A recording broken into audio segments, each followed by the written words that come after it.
Ladies and gentlemen, gamers, welcome back to the channel. It's been a while since I did a video like this, but this is going to be an update on the channel, an update on my life, mostly professionally, and also I want to talk about the recent console and PC news that dropped from Relic about 4 days ago. Last week, I received a really big offer and opportunity, a life-changing career opportunity in my field of work. As many of you might know, I work in financial technologies, in blockchain and crypto, and I received an offer that I couldn't pass up. I thought a lot about it. I had a couple different opportunities, but this opportunity truly is a life-changing one. It's going to be remote work, but internationally, it's a global operation and very arduous hours, both during the week and on weekends, tough trainings, travel. So I'm not going to be able to be playing and uploading as much early on. This is not a long-term thing. This is temporary, but I'm going to need some time to transition, train, and hopefully in the future get a better work schedule so that I can continue playing at a high level and uploading and providing content, because it's really what I love. I've loved to do this since I started, and it's been such a huge honor to create content for this game. Since I started playing the game, I believed it was the highest rated strategy game of all time, and it really is one of my favorite games ever. And I started playing, actually before I started playing RTS, when I was young, my dad would buy me these army sets every Christmas, and I would look forward to every Christmas getting a new army set. And I would set up these elaborate battlefields and set up my toy soldiers. You know, I was 4, 5, 6, 7 years old, and it was my favorite thing to do. And I would take these rubber bands with my father, and we would have this competition of who can shoot down the opposing army quicker, right? Taking turns with these rubber bands, and those were really fun times for me as a kid. But when I came across RTS games, I remember seeing Army Men RTS on the shelf in the video game aisle of a Target, and I remember literally begging my mom to buy me this game. I think I was 8 years old, and I was just begging her to buy me this game, like, you know, as any 8-year-old kid would do. I had no money, and she eventually was willing to get me the game, and that ended my passion for toy soldiers, because I was able to command these guys in real time on a computer, and that kind of launched my love for RTS. And eventually I would start playing StarCraft 1 and then Company of Heroes 1. I remember actually seeing the Company of Heroes 1 game box in a GameStop at the Irvine Spectrum, and I remember talking to the GameStop clerk. He looked at me, I was this young kid, and he's like, "There's no way you should be playing this game. It requires a high-end PC. It's complicated." And he was just kind of discouraging me from it. And I didn't buy the game that day, but I eventually would build my own PC and get Company of Heroes 1 so that I could play the game. I didn't have a computer at the time that could run the game. It was just so intensive. And I just fell in love with Co 1 because it was that next level of like real-time tactics and immersion. And moving forward into Co 2, the team game experience with my close friends and my brothers and my cousins, even my uncle. You guys have seen my uncle featured on the channel. We all just fell in love with the game, with the team game experience. Nothing better than the team game experience in Company of Heroes. I've said that many times. It is the best, bar none. And when I heard Co 3 was coming out, so then I would go on. I competed in StarCraft 2 at a pretty high level. I was a top 100 player. And that kind of like formed me as a player, as an RTS player. I acquired a lot of skills in RTS, but there was a long period of time in between StarCraft 2 and Company of Heroes 3 that I wasn't gaming. I was working, didn't have time to game very much. And when I heard Co 3 was coming out, I was like, I gotta create a channel. It's something I always have wanted to do, but never had the opportunity or the time or the impetus to do. And I was like, you know what? I'm just going to go for it. And I never really expected it to do well, to grow, for people to tune in. I wasn't like super involved with the Company of Heroes community at the time, but I just want to say how grateful I am to the community who's been around and supported the channel over the past year, since launch, over a year. And how how much of an honor it's been, not only to create content for the game, the highest rated strategy game of all time, game that I love, but also to an honor to create content for such awesome people in the community. I've come to know many of you guys in the Sarge HQ Discord. I've come to know many players through the YouTube comments and come to love many of you guys. And so much appreciation and respect for everybody. And I've done my best to create content. Now, this video sounds sad. It's not. I'm not going anywhere. I have some cool announcements coming up, so stay tuned. But I just want to show my love and appreciation for everybody. And I was thinking about what I wanted to do with the channel moving forward, because there's going to be this period of time, this downtime. I don't know how long it's going to be, but there's going to be this period of time where I'm not going to be able to upload. Of course, I'll still be in the Sarge HQ Discord. I'll still be in the comments. I'll still be around. I work remote, so that's the nice thing. I'll still be following the content, following the game, following the news. Hopefully still working with Relic in some capacity as a co-creator and partner. But I was thinking about what I wanted to do with the channel, and I was thinking really hard about this. And I had the idea to reach out to Hunter, to Aries, to Shark. These are people in the community that I have not only come to love as teammates, but also as people, as friends. I consider them friends.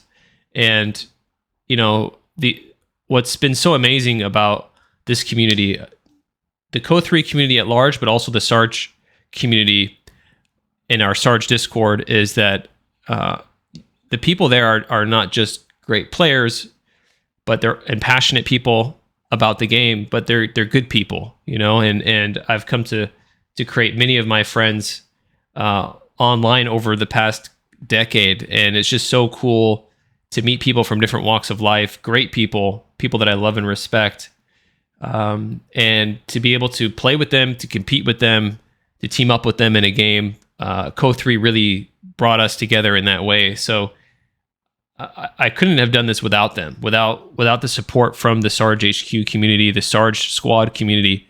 It's a team effort, really. And I reached out to Hunter initially and asked him, I was like, I explained my situation and was like, would you be willing in my stead to upload your first person perspective?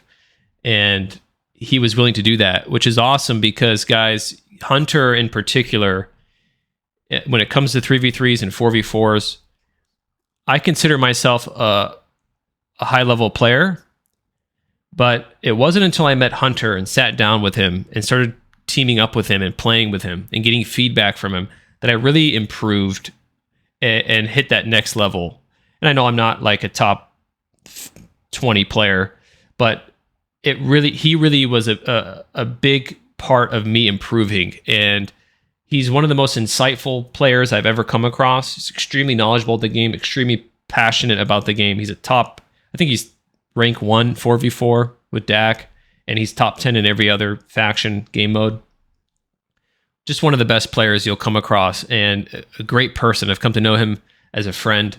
I've come to love that dude very much. And you know what's funny is whenever you team up with him and you're adjacent to him, you always know that he's going to perform well, but also to that guy, even if you're losing, he's going to play to the last minute. And he's just been a great teammate and a great person to play with. So it's awesome for me to be able to feature him on the channel. Like I said, a top player. He's got his own crew of top players you guys will be able to see. I hope you'll be able to learn from him as well. And very happy about that. So he's going to be heading up the 3v3 and 4v4 uploads. And then on the 1v1 and 2v2 side, we have another player in the Sarge HQ Discord you guys will recognize, who goes as Aries. Also, one of the most insightful players. I mean, I think the first time I ever played with him, he was giving me live feedback real time in the game that was like breaking my paradigm of how I understood the game.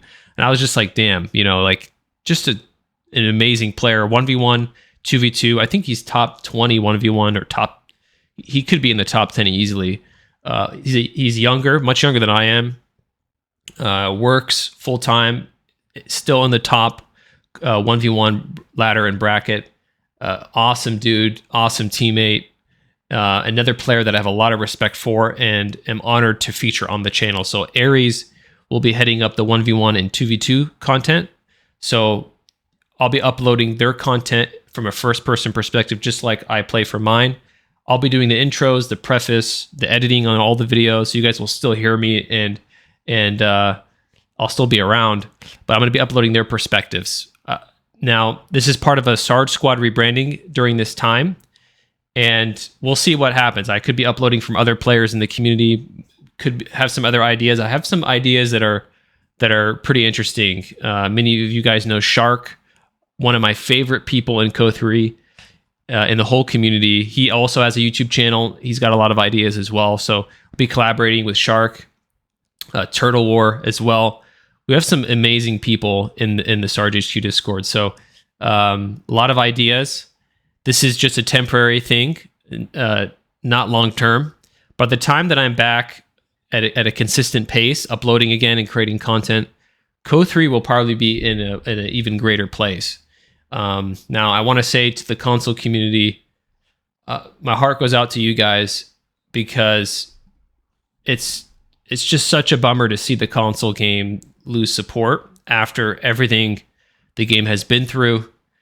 You guys purchased the game and have been supporting the game very the beginning. I was really surprised, actually, how many comments, how much feedback, how many private messages I was receiving from console players. I didn't realize the community was that large and passionate.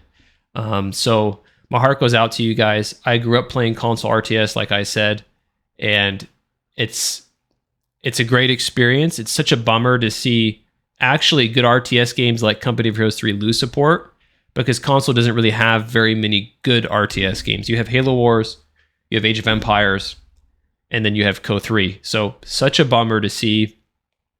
But I want to encourage you guys, if it's possible, to the console community in particular, I really want to encourage you guys, if you can, to make the transition to PC. PC is not going to lose support. I'll talk a little bit about that. But it is the epitome of Company of Heroes gameplay and experience. The PC has always been the best experience for that. If you love the game, I know it's not easy to literally buy a PC or build a PC. It's a relatively large investment, but I think it's a worthwhile one. I think if you love the game and are passionate about it, if you can make that transition, you would not regret it. And we have a great community in the Sarge HQ Discord. If you guys want to join there, people who can give you feedback, what parts to buy, how to build a PC, even just like learning how to play the game on PC, because it is quite different. There's a great community there to help support you, and I'll be around still, so I want to be able to support you guys as well. If you drop into the Discord and mention that you want to make the transition to PC, let me know. I'll do my best I can to support you guys. And I really do hope the console community makes that transition, because I would hate to lose the passionate people that we've had from the console side. Now, it's unfortunate Relic is put in this weird predicament where they had support from Sega for the console version. Now they don't have support from Sega. They're an independent studio with a private investment firm. We don't know who that is, but their hand was kind of forced here, I believe. I'm not blaming them for this. I think this is the decision they had to make, and a very tough decision too. But I don't think the PC edition is going anywhere. I think the PC edition is going to continue to grow strong. And as you can see here, 1.7, 1.8, 1.9 are all lined up already. Late June is the next update, 1.7. That is literally like 4 weeks from now. And there's some pretty cool things coming, I believe, down the line, both fundamentally to the game, but also too in terms of content. I don't have any insider information, but I would assume that a new expansion pack would be coming later this year, both for the campaign, Relic learning from the original campaign, both dynamic campaign and the regular Access DAC campaign. I think they learned a lot from that, and I think the next one is going to be a much more comprehensive experience, but also to a lot of new multiplayer content, battle groups, I don't know, factions. I have no idea what's in store. But the one thing I can say is that ever since Relic gained this independent status, they've been a lot more active in terms of updating the game. They've been updating like every few weeks, every month, with good updates, new maps, frequent changes, balance changes, feature updates. And so I'm really happy to see that. I feel like for some reason they've gained a little bit of freedom to be a little more experimental and to be a little more consistent. They've improved their communication. They've been transparent. And I just want to say that I really love this team. I really love the team at Relic, the guys that I know there, starting with John, the community manager, all the way through to the balance team. Just much love and respect for them because they're a studio that is creating RTS in 2024. It's not the most lucrative game out there, right? The genre is not very lucrative. Hardly anyone is creating RTS games these days. So I just have so much love and respect for them that they're creating a game that I love and have loved for years. So I always want to continue to support them. I do my best to support them. And I love that they actually care about the game. I can say that they do care. And they are passionate about the product. And they're doing their best. So I hope that the community continues to rally behind their changes and their updates, which have been great. And I will say that what have a lot of people worried is like, oh, the console edition is losing support. Is the PC edition next? I don't think so. I've said this before. I think Company of Heroes 3 is synonymous with Relic. It's their flagship game. It's their highest rated game. It's the highest rated strategy game of all time. If Company of Heroes 3 goes down, I think Relic goes down too. And I don't think they're going to pull support for PC. I think they're going to actually double down and continue to support the game even more. So I think the future is bright for the game. And I'm really excited to hear what Relic does next. You know, they could have more things down the pipeline for the Co 3 and also for another franchise to help bring more support for the studio. But we'll see what happens in the future. Now, I want to say, guys, once again, much love to everyone who supported me. This is not the end of the Sarge channel. It's a pivot and an expansion in a lot of ways because we're moving towards a Sarge Squad type of content for now. We'll be uploading, featuring players who are very near and dear to my heart, teammates, you know, people that I respect and trust, great players. So I hope you guys learned from them, and I hope you guys enjoyed the content. And we'll see. I got a lot of ideas for the future, so I just want to stress that I'm not abandoning the channel or the community. I love you guys very much. I'm very passionate about the game. Hopefully, I can gain the financial freedom in the future to go full time, stream, do all that kind of stuff. That'd be really cool. But in the meantime, it's going to be a lot of hard work for me in the blockchain world. So, guys, much love. And if you did enjoy the video, go ahead and smash the like button, subscribe, leave a comment. Love to hear your feedback on this. And I'll catch you guys on the next one.